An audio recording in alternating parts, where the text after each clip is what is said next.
ఇప్పుడు ఆ వయసులో ఈ వయసులో నేర్చుకోవాల్సింది వీడు ఈ వయసులో నేర్చుకుంటానంటే అది పూర్వజన్మ సుకృతం కాదు. నిజం. లేకపోతే ఇప్పుడు దాకా మీకు అలా అది ఆ వయసులో ఉంటే బ్రహ్మాండంగా. ఇప్పుడు నేను 26 ఏళ్ళు ఉన్నప్పుడు ఈ జ్ఞానంలోకి వచ్చాను. 26 years అంటున్నాను. అంటే మంచి వయసులో మంచి చదువులో చక్కటి ఉద్యోగంలో మంచి ఎండలో ఉండవచ్చు. ప్రతి ఒక్కరికి కోరికలు ఉంటాయి. బాగా సంపాదించాలని, బ్రహ్మాండ కాలంలో తిరగాలని, మంచి మంచి సినిమాకి వెళ్ళాలని. ఎసాలో ఆ టైంలో నాకేం అనిపించాలి ఇదంతా విద్య అనే ఆలోచన అప్పుడు వచ్చింది. ప్రశాంతంగా బతకాలి, బతుకున్నంత కాలం ఆరోగ్యంగా బతకాలి, ఇతరులు అడుగు తినే జీవితం ఉండకూడదు, 10 మందికి మంచి చేసే ఆలోచన ఉండాలి అని అక్కడి నుంచి సీటు మొదలైపోయింది. ఇంకా జాబ్ రిజైన్ జాబ్ ఉద్యోగం చేశాను. ఇంట్లో చెప్పాను, చెప్తే ఏరా జాబ్ చేస్తున్నావు, రేపు పొద్దున్న జీవితం ఏంటా, పెళ్లి చేసుకుంటే బిడ్డలేంటా, ఏ విధంగా పోషిస్తావా? నాకు ఆలోచన లేదు. దయచేసి నన్ను వదిలేసి ఆత్మహత్య వదిలేరగాలని కోరుకుంటున్నాను. సింపుల్గా అట్లానే నాలాగా నువ్వు రమ్మని బతుకున్నంత కాలం ప్రశాంతంగా బతకడానికి ధ్యానాన్ని ఆలోచించు ప్లీజ్. లైఫ్ అంతా ప్రశాంత కూర్చున్నాను. నేను క్లాస్ మధ్యలో చేసేది అదే, జస్ట్ అంతే మెడిటేషన్. నా క్లాస్ అయిపోయిన తర్వాత వెంటనే బయటికి రాకుండా ఒక 10 to 15 minutes మెడిటేషన్లో కూర్చుంటాను. కూర్చొని కొంచెం మైండ్ మళ్ళీ ఫ్రెష్అప్ చేసి, ఎందుకంటే ఆ సబ్జెక్ట్ వేరు మీ సబ్జెక్ట్ వేరు, దాన్ని అరేంజ్ చేయాలి, మరి ఇది క్రియేట్ చేయాలి. అదవుతున్నా మళ్ళీ అయిపోయినా అన్ని చోట్ల ఒకటే చోట్ల కుదరదు. అందుకంటే అందరూ ఒకే రోజు ఉండవు కదా. ఇలా కుక్క పెడతానంటే అందరూ కుక్క తినకపోవచ్చు, కానీ కుక్కలు ఆకులు కలిపి తింటారు, కొంతమంది రవాణా కలిపి తింటారు, కొంతమంది దోసకాయ కలిపి తింటారు, కొంతమంది బీరకాయ కలిపి తింటారు. కానీ కుక్కే, కానీ కలిపే విధానంలో తేడా లేదు. మాట్లాడినా ఇది. అందుకని మీకు మ్యాక్సిమం నేను ఎంత చెప్పాలో అంత మీకు అందిస్తున్నా, కానీ రిసీవ్ చేసుకోవడం అనేది మీ చేతుల్లోనే. అంటే చెప్పవలసిన ధర్మం చెప్పుకోకపోతుంది. తల్లిదండ్రులకు నమస్కరించండి అన్న. ఎంతమంది ప్రతిరోజు మనసులో దూరంలో నగరం మనసులో అనుకొని పాదాలకు నమస్కారం చేసుకున్నాను. ఎంతమంది తీసుకుని వస్తున్నారు? ఎవరు మనసు తెలుసు. నేను చెప్పను. ఎందుకంటే ఈ జన్మ ఈ రోజు ఇక్కడ వచ్చినట్టు అదే కదా, వాడి పుణ్యమే కదా. లేకపోతే ఈ వాడికి ఎక్కడ ఉండేవాడము, వాళ్ళు లేకపోతే ఏ జీవితం మనం అనుభవించేవాడము. నిజం, నేను చెప్పింది కరెక్టే కానీ రండి మీరు కాదు. మేమన్నా యువతల మనకి అనాథాశ్రమం అంటే తల్లిదండ్రులు యాక్సిడెంట్ చేసుకునే పిల్లలు కొంతమంది కరెంట్ షాప్ వచ్చి, కొంతమంది వ్యవసాయం చేస్తుంది, పురుగుకుండి కొంచెం పల్లెటూరులో పాపం ఈ ఇబ్బందులు ఉంటాయి. ఎసారో ఏం పాపం చేస్తున్నారు? పాపం కడుపు మీద తింటానికి లేదు, మంచి స్టాక్లో వేసుకుంటానికి లేదు. ఎందుకంటే పేరెంట్స్ లేదు. మీ పేరెంట్స్ ఉన్నా, కడుపుని తిరిగిపెట్టేవాడు ఉన్నా, మంచిగా చదువు చెప్పాడు ఉన్నా, పుష్కరంగా డబ్బులు, వాళ్ళు ఎంత డిసిప్లిన్ ఆ యుగంలో సరిగ్గా ఇక్కడ కూడా మంచిగా అంతా కొంచెం 7th class 8th class 9th పిల్లలు పైగా మెచ్యూరిటీ పిల్లలు ఎంత బాగా ఉంటుంది. కానీ తల్లిదండ్రులు లేకపోతే ఎంత బాధపడతారు. అలాగే అన్నదానం చేయడానికి వెళ్ళారు. మీరు ఇచ్చినప్పుడు కూడా మీకు మీ ద్వారా నాకు డబ్బులు వస్తాయి, వాటిని కొంత మాత్రమే నేను ఉపయోగించుకుంటాను. మిగతాది తల్లిదండ్రులను ఆనందపడడానికి అన్నదానం కానీ, పట్టణాలు కానీ, అదో చదువు పుస్తకాలు కానీ మరొకటి నేను చేస్తాను. మీరు అనుకుంటున్నారు ఎప్పటి నుంచి నేను చేసేదానికి సాగు తెలుసు, ఆ రోజు చేశాను, కొంత నాకు ఉపయోగించుకుంటాను. నా బిడ్డకి చదువుకి ఈరోజు నేను ఇలా ఉండి బతుకుతానంటే చదువుకి ఎప్పుడు ఏం కావాలంటే నాకు సహాయం చేస్తాను. చాలా అమ్మాయి ఇది వచ్చింది, సీట్ వచ్చింది, కొంచెం అవకాశం చేసినట్టే అయ్యో ఇది నేను కష్టాలు వచ్చాను. మీరు ఇచ్చినప్పుడుతోనే ఆయన సహకారం చేసుకుంటాను. ఇప్పుడు ఆ బిడ్డకు గోల్డ్ మెడల్ వచ్చిందనంటే డబ్బులు లేకుండా, ఫీజులు లేకుండా ఎవరు చదివిస్తారా? ఎవరు మాట్లాడేది? ఏ స్కూల్లో కానీ ఏ కాలేజీలో తీసుకుంటారా? తీసుకుంటారు. వాడికి ఇవ్వాల్సిన మినిమం అమౌంట్ ఇవ్వాల్సిందే. ఎంత మెరిట్ అయినా కరెక్టా కదా? అలా ఎవరో హెల్ప్ చేయబట్టి సొసైటీ లేకపోతే వాడు ఎవరో అన్నం పెట్టకపోతే, వాడు గొప్పని బట్టలు పోతే, చదువు పెట్టకపోతే ఏం చేస్తాడు? ఆకలి వాళ్ళు భరించలేక దొంగతనాన్ని కనపడతారు. 4 రాక్షసులు కొన్ని మనుషులు చంపి నాకు ఆకలి పెడతావా చంపేనా? ఎందుకంటే ఆకలి వస్తుంది. ఎవరు తీరుస్తాడు? ఏదో ఒక ఆశ్రమం పెట్టి అనాథ పిల్లలకి అన్నం పెడుతూ ఉంటే వాడు బాగుపడ్డాడనుకో, కొన్ని కుటుంబాలు బాగు చేస్తే చెప్పే మాటలు, నేను చెప్పే మాటలు ధర్మం చూస్తాను. అలా కొన్ని వందల ఆశ్రమానికి అన్నదానం చేస్తాను. కొన్ని వందల ఆశ్రమాలు, ఒకటి కాదు. నా వీడియోస్ చూస్తుంటే మీకే ఆశ్చర్యస్తాయి. ఓహో, ఇన్ని అన్నదానాలు చేశారనుకోండి, షిరిడీ వెళ్ళారనుకోండి, అక్కడ చూసుకుంటారు. నాకు భాష రాని భాష అంటే కదా మరాఠీ మాట్లాడతారు. అవునా? మాట్లాడేది అక్కడ ఎవరో ఒక ఆటో పడుకుంటారు, రాని వచ్చిన భాషతో మాట్లాడతారు. వాడికి కొంచెం తెలుగు అండర్స్టాండ్ చేసుకుంటారు, కానీ మరాఠీలోనే చెప్తారు సమాధానం, కొంచెం హిందీలో చెప్తారు. అవునా? కొంచెం మనకు అర్థం అవుతుంది కాబట్టి అర్థం. శుభ్రంగా ఒక ఆటో మాట్లాడేసుకుంటా, వాడిని తీసుకెళ్తా. స్లమ్ ఏరియా ఎక్కడైతే గర్భదరిద్ర అనుభవిస్తూ ఆకలి కోసం ఆరాధన వ్యక్తులు ఎక్కడుంటే అక్కడ తీసుకోవాలి. ఒకే రోజు 1000-2000 ప్యాకెట్లు మొత్తం అక్కడ యాడ్ చేసేసుకుంటారు. నేను మా తల్లి అక్కడికి ఎవరైనా వాడిని పట్టుకొని తీసుకొని పెడతాను. అందరికీ దానం చేస్తూ దానం పెడతాను. ఎందుకు? మానవుడే చెప్పండి, నరుడే నారాయణ. మానవ సేవ చేస్తున్నామంటే, నరసేవ చేస్తున్నామంటే నరుడు నారాయణకి సేవ చేస్తున్నట్టే. అందుకని మీరు బాబాగారు చూడండి, నారాయణ సేవ అంటారు. ఎవరు మాట్లాడేటండి? ఇచ్చేది అన్నదానమే, వేరే ఏముంది? అన్నదానం కొంచెం ఎవరికైనా సరుకు లేకపోతే చూస్తున్న నారాయణ సేవ చేస్తారు. లేదా పెద్ద పెద్ద హాస్పిటల్స్లో, గవర్నమెంట్ హాస్పిటల్లో మాకు ఆన్లైన్ ఏడుస్తూ ఉంటారు పిల్లలు. చేస్తారా? ఏదో 10 ఏళ్ళు తీసుకొచ్చేసి చక్కగా కాసేపు పందాలి, కొంచెం మాటలు తల వస్తారు. పిల్లలు మన దగ్గర ఒక్కొక్క కనీసం పాదాలుతారు. ఎన్ని చేస్తాను పెన్ను లేదా కనీసం బ్రెడ్ లేదా టిఫిన్ మొత్తం ఒక 100-200 ఇడ్లీ తీసేసుకొని అక్కడ ఉన్న వాళ్ళందరికీ ముందే చెప్పి, రెండమ్మ నారాయణ సేవ చేస్తున్నాం అంటే వచ్చి చక్క ప్లేట్లు పెట్టుకుంటారు. ఒక్కొక్కరికి కావాల్సిన ఇడ్లీ వేసేసి దండం పెట్టుకుంటూ పోయి, నువ్వు నేను చచ్చిపోతాం, కానీ చనిపోయేలోపు ఒక మంచి కార్యక్రమం చేసి సంతృప్తితో చచ్చిపోవాలా. అది లైఫ్ అంటే దట్ ఈస్ మెంటల్ సాటిస్ఫాక్షన్. మనిషిలో పుట్టి ఏమిటి సాధించింది అని ఆలోచిస్తే అర్థమవుతుందని చెప్పిన మాట. నేను బాగా చదువుకున్నాను, చదువుకొని ఏం సంస్కారం నేర్చుకున్నాను? అది కదా మనకు కావాల్సిన కాన్సెప్ట్. నీ ద్వారా ఎంతమందికి మేలు చేసావు? కానీ ఈరోజు నువ్వు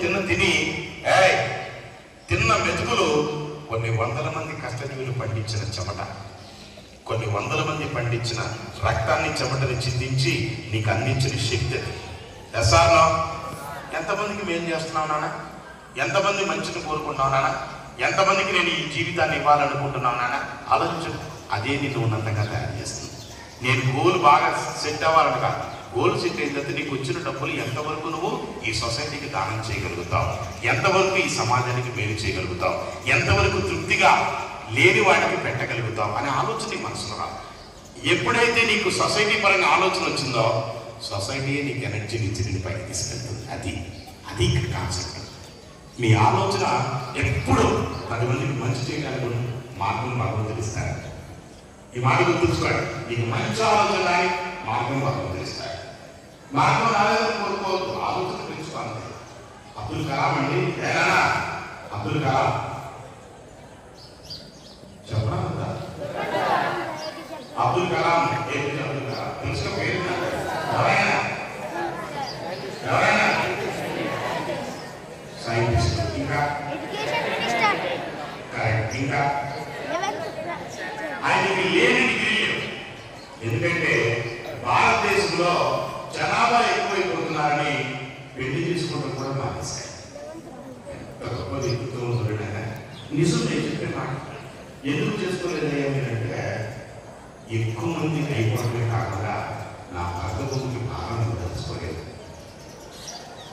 ఇప్పుడు చెప్పిన మాట చేయకుండా మీరు చేస్తే నిజంగా మీ జీవితం మీకు భారం ఉంది. భూమి కూడా భారమేగా. తల్లిదండ్రుల మాట వినకుండా బతుకుతుంటే మీరు కూడా భారమేగా. చచ్చిపోతే పేడ వదిలిపోతే ఈ మాట అంటే బాధగా ఉంది కదా.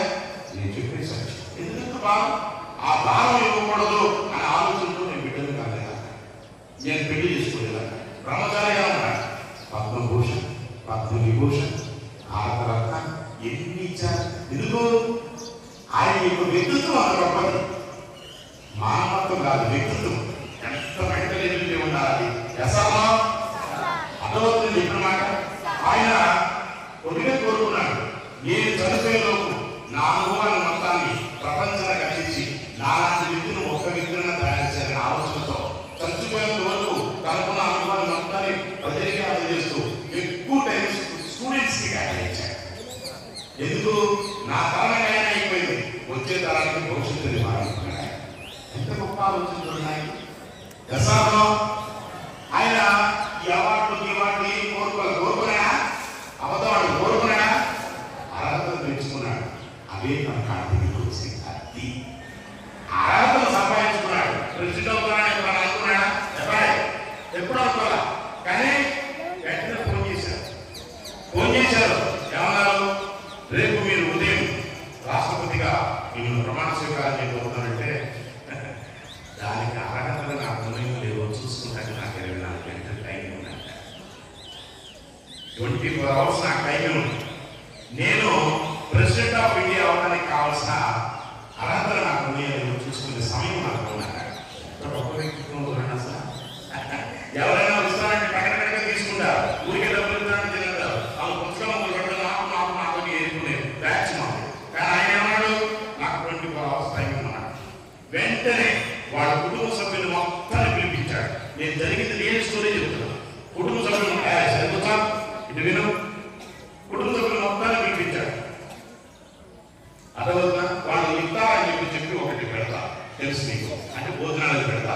ఒక మంచి కార్యక్రమం జరిగినప్పుడు, శుభకార్యం ఉన్నప్పుడు, ఒక పండగప్పుడు అట్లాంటి బట్టలు పెడతా. అందరూ పిలుస్తారు. పిలిచి అందరికీ మంచిగా భోజనాలు పెడతారు. ఎవరు చెప్పలేనా? ఏమండి చెప్పరా? అలా అన్న తర్వాత అందరికీ భోజనాలన్నీ అయిపోయిన తర్వాత అందరినీ ఇప్పుడు మీలాగా కూర్చోబెడతాడు. కూర్చోబెట్టి ఏడుస్తూ ఉంటాడు అబ్దుల్ కలాం. ఏడుస్తూ ఉంటే అందరూ గమనించిన అంటారు, కళా క్యాలుతున్నా ఎందుకమ్మా ఏడుస్తున్నా? ఏమైందిరా కళా? అది ఎందుకురా? ఏమన్నా ప్రాబ్లమ్స్ ఉన్నాయా?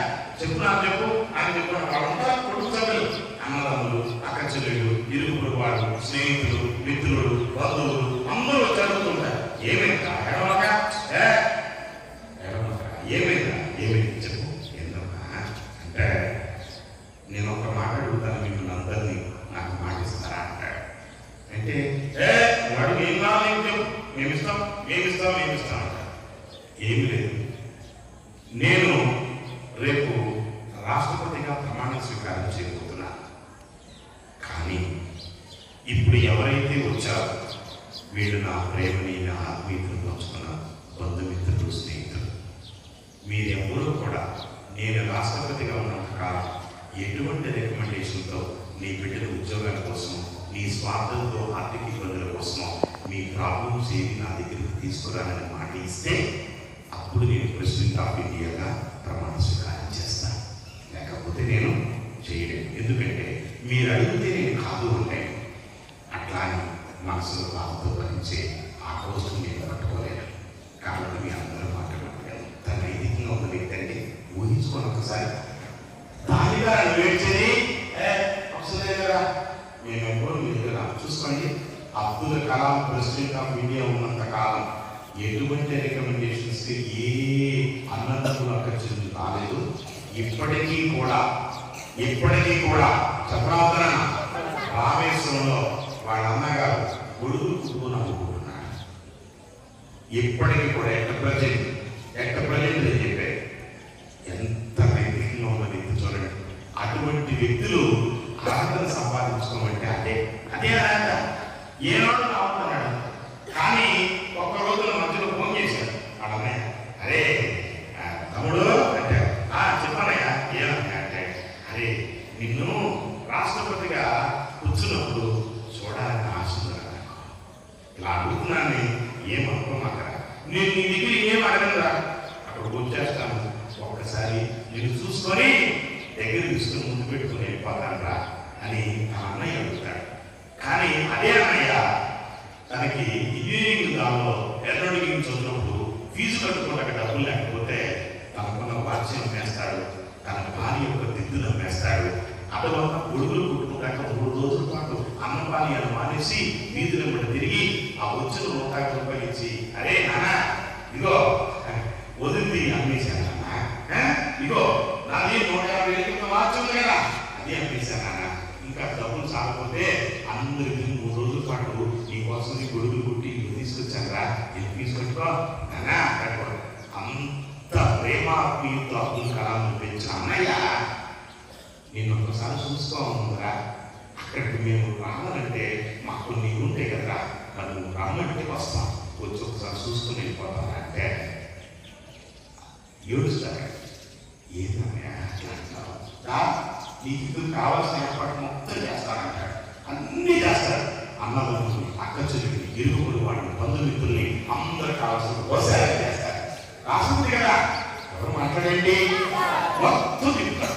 ఎక్కడ ఢిల్లీ మొత్తం తిప్పి ఇదో నాన్న ఇది ఇది ఇది ఇది మొత్తం అంతా చెప్తాడు. దానికి 1,20,000 రూపాయలు అవుతాయి. ఎంత ఎక్కువ చెప్పండి. అది వాళ్ళు వద్దు సార్ అవసరం లేదు, మీరు రాష్ట్రపతి అంటే తప్పు. భరతమాత ఇచ్చిన డబ్బుల్ని భరతమాత ప్రతినిధికి ఉపయోగించాలి. నా స్వార్థం కోసం నేను ఒక్క రూపాయి కూడా ఖర్చు పెట్టాను.